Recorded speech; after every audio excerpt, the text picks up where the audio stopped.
सो Qualcomm Android world में सबसे अच्छे CPU बनाता है एंड हर साल जब वो अक्टूबर में अपने CPU लॉन्च करता है तो आप में से 90% लोग यही लाइन सुनना चाहते हैं कि फाइनली इस बार Qualcomm ने एप्पल को बीट कर ही दिया। पर हर साल Qualcomm लाइक 1-2% से पीछे ही रह जाता था, पर इस साल शायद सीन चेंज हो चुका है क्योंकि स्नैपड्रैगन 8 Elite ने क्लियरली एप्पल की 18 Pro और Dimensity 9400 को हर बेंचमार्क में बीट कर दिया है। एंड इस वीडियो में हमें बस ये डिस्कस करना है कि स्नैपड्रैगन 8 Elite ने एप्पल की 18 Pro और Dimensity 9400 को कितने % से बीट कराए। बट उससे पहले चैनल को सब्सक्राइब कर दो ताकि ऐसी वीडियोस रेगुलरली आ सके।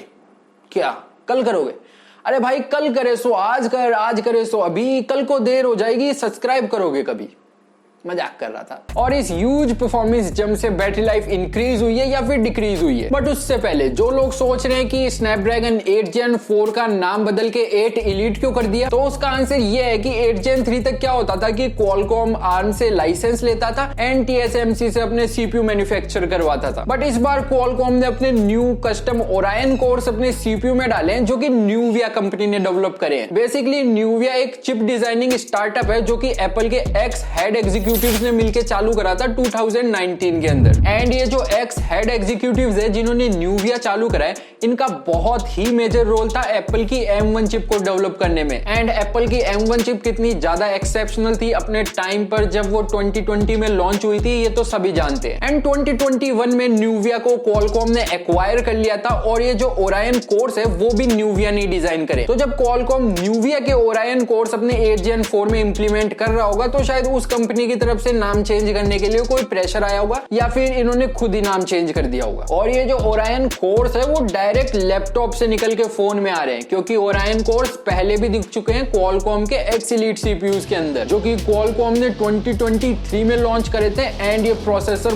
बहुत ही ज्यादा एक्सेप्शनल परफॉर्मेंस डिलीवर करते हैं, बट सैडली इंडिया में ये अभी तक लॉन्च नहीं हुए। सिर्फ माइक्रोसॉफ्ट और लिनोवो ने अपने लैपटॉप लॉन्च करे जो कि दोनों बहुत महंगे हैं इंडिया में बिकने के हिसाब से। अब ये तो था कि स्नैपड्रैगन 8 Elite का नामकरण कैसे हुआ, बट इस बार इन्होंने नाम के साथ साथ CPU की डिजाइन में भी बहुत मेजर चेंजेस करे। शुरू करते हैं CPU के कोर्स से। सो इस बार Qualcomm ने स्नैपड्रैगन 8 Elite में कोई भी पावर एफिशिएंसी कोर्स ही नहीं डाले। एंड Qualcomm का कहना है कि जो Orion कोर्स है वो खुद में इतने ज्यादा पावर एफिशिएंट है कि उनको एफिशिएंसी कोर्स CPU में डालने की कोई जरूरत ही नहीं लगी। बट इन परफॉर्मेंस कोर्स का फायदा ये है कि पहले तो आपको परफॉर्मेंस अच्छी देखने को मिलेगी एंड दूसरा पावर सेविंग मोड ऑन करने के बाद भी कहीं पे आपको परफॉर्मेंस की कमी या फिर फोन में जिटर या फिर लैग्स वगैरह नहीं देखने को मिलेंगे। इवन जो CPU के प्राइम कोर्स है वो तो 4.3 GHz तक की स्पीड तक जाते हैं। रिमेंबर आज भी बहुत सारे लैपटॉप ऐसे आते हैं जो कि 4.3 GHz तक की स्पीड तक नहीं जाते।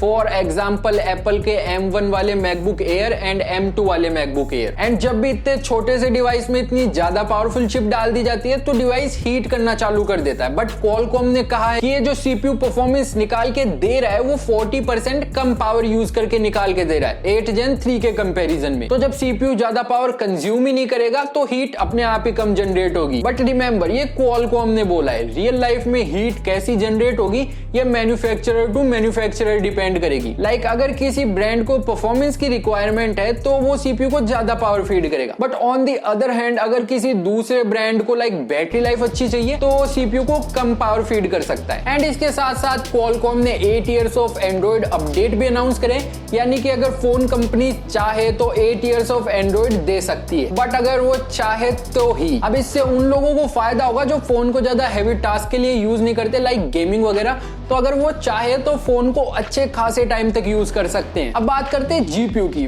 GPU को भी फंडामेंटली रीडिजाइन करा है स्लाइस आर्किटेक्चर को अडॉप्ट करते हुए। एंड Qualcomm का कहना है कि GPU को एक बड़े जाइंट स्क्वायर में बनाने से ज्यादा एफिशिएंट ये है कि उसे 3 पार्ट में तोड़ दिया जाए। इससे एफिशिएंसी एंड परफॉर्मेंस दोनों ही बढ़ जाएगी। एंड 2024 में चाहे कुछ भी लॉन्च हो जाए, लिटरली कुछ भी, अगर उसमें AI नहीं है तो वो बहुत ही बेकार प्रोडक्ट है। एंड Qualcomm ने इसी को मद्देनजर रखते हुए 8 Elite की मार्केटिंग में भी भर भर के AI का यूज करा है। Qualcomm का कहना है कि 8 Elite की परफॉर्मेंस 40% से इंक्रीज हुई है Snapdragon 8 Gen 3 के कंपैरिजन में। एंड इस AI परफॉर्मेंस इंक्रीज के साथ आप क्या कर पाओगे? वेल, आप गूगल का AI मॉडल रन कर सकते हो जिसका नाम जेमिनाई है, बट आप उसका छोटा वाला वर्जन जेमिनाई नैनो ही रन कर सकते हो। इमेज में से किसी प्रिय व्यक्ति को हटा सकते हो एंड इमेज भी जनरेट कर सकते हो, जो कि किसी के काम की तो नहीं होती बट जनरेट कर सकते हो। छोटे वाले लैंग्वेज मॉडल रन कर सकते हो जो कि एक्चुअल में यूजफुल होते हैं। एंड इसका छोटा सा ग्लिम्स अपन ने S24 अल्ट्रा में देख भी लिया है। नाउ ये सब तो थे Qualcomm के performance claims and performance bumps compare to Snapdragon 8 Gen 3। पर अब कंपेयर करते हैं रियल लाइफ टेस्ट जो कि इंडिविजुअल यूट्यूबर्स ने करे हैं। शुरू करते हैं CPU के बेंचमार्क से। तो ये है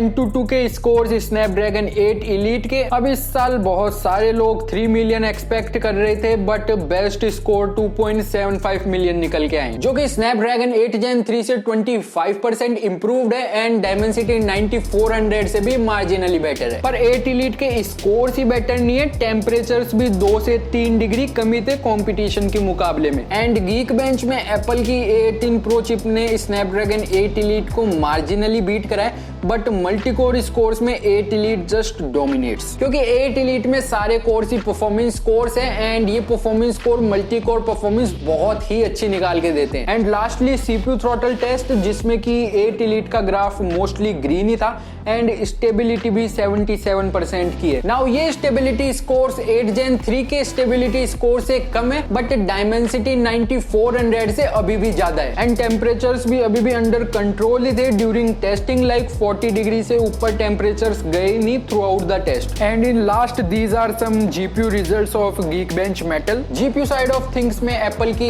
A18 Pro chip and Dimensity 9400 Snapdragon 8 Elite के कोई कंपटीशन में ही नहीं आते हैं। लाइक 8 Elite के लोएस्ट स्कोर्स भी A18 Pro के हाईएस्ट स्कोर्स से ज्यादा है, बट टेम्परेचर से 1-2 डिग्री ज्यादा है, जो कि मैनेजेबल हो सकते हैं। इन दी एंड Snapdragon 8 Elite बहुत ही ज्यादा अच्छा अपग्रेड है इसकी प्रीवियस जनरेशन से, बट यहाँ पे थोड़ी सी परफॉर्मेंस के चक्कर में स्टेबिलिटी कम हुई है, जो कि शायद नोटिसेबल भी नहीं होगी अगर फोन मैन्युफैक्चरर ब्रांड्स ने इसको ढंग से कॉन्फ़िगर किया तो। सो वीडियो यहीं पे खत्म होती है एंड मिलते हैं अगले वीडियो में।